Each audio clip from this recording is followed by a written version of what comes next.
Okay, I just want to take a few minutes real quick to make sure that you have uh, a good understanding of our pillars in public administration because they will be key in some of our upcoming writing assignments, which in this course are in the form of our discussion threads. So remember, the discussion threads have to be a minimum of 1,000 words. So it's almost like writing a short essay question. So please make sure as you begin to prepare your discussion threads, and there are 3 of them in week 1, 3, and 5, that you keep that in mind. You need to have a really good understanding of the pillars. You're going to have to do a little bit of research, I suspect, especially in week 3. Our discussion thread has to do with which public agency do you believe is the most efficient and effective. And so next week I'll have a little discussion about that to sort of help you along in terms of how do we go about measuring the efficiency and effectiveness of a public agency. All right. So again, there are six pillars of public administration that you really need to keep in mind throughout our time together. And so you might keep them near and dear to your heart.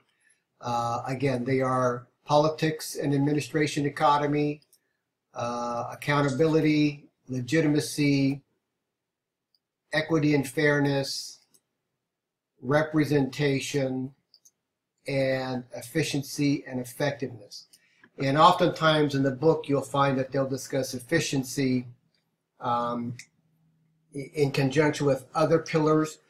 But one of the issues that students have had in the past, especially when they're writing their paper, where you have to make a direct connection to at least 2 of your pillars, is sometimes students believe that efficiency and effectiveness are 2 separate pillars. So keep in mind that equity and fairness is a pillar, efficiency and effectiveness is a pillar, and politics and administrative economy is a pillar. All right, so make sure that if you talk about efficiency and effectiveness, that's 1 pillar, and then you'll need to tie another pillar into your paper discussion. So please make sure you keep that in mind.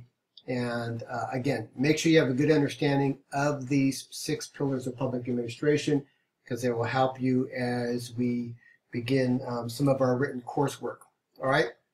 So again, review those carefully, have a good understanding of what they are.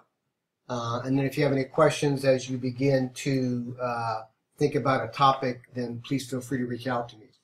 Also, what I'll try to do throughout the course is I'll create a link which will have different news articles that I think are applicable to our course, and hopefully you'll take time to review those. Some of them might give you an idea as to whether or not that might be an area of interest for your pillar paper.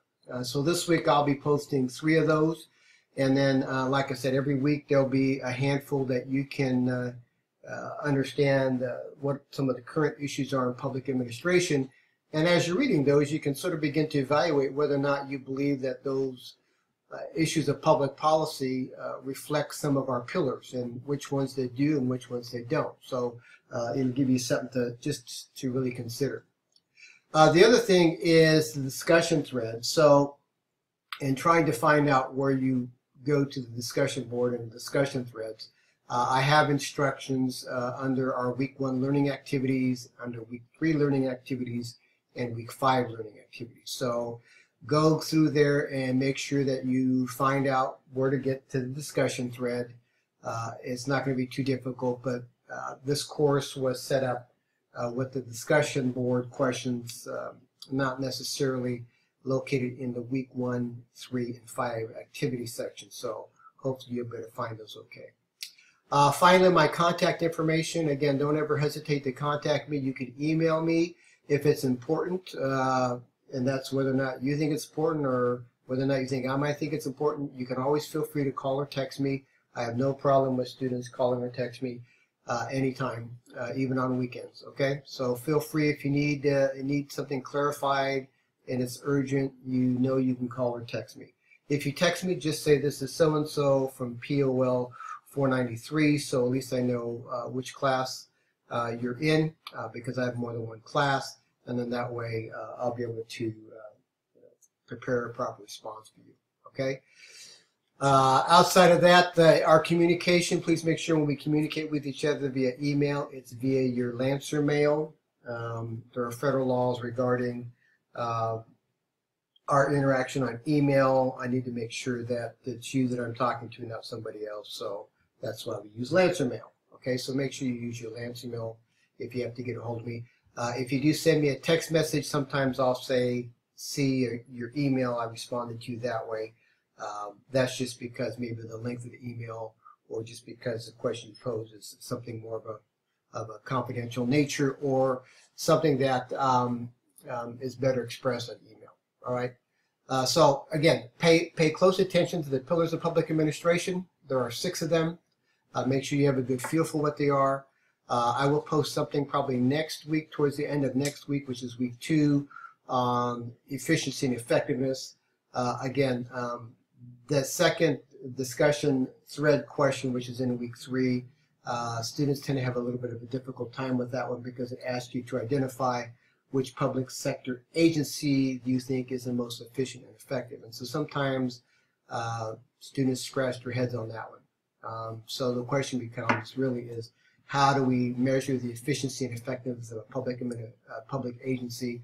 And so that's going to be key as you prepare your response. All right. So again, if you have any questions, don't hesitate to reach out and contact me as we get started in week 1. If you need any further assistance, you know how to get a hold of me. And wishing you a blessed week, and I'll be in touch with you guys soon. Thanks. Bye.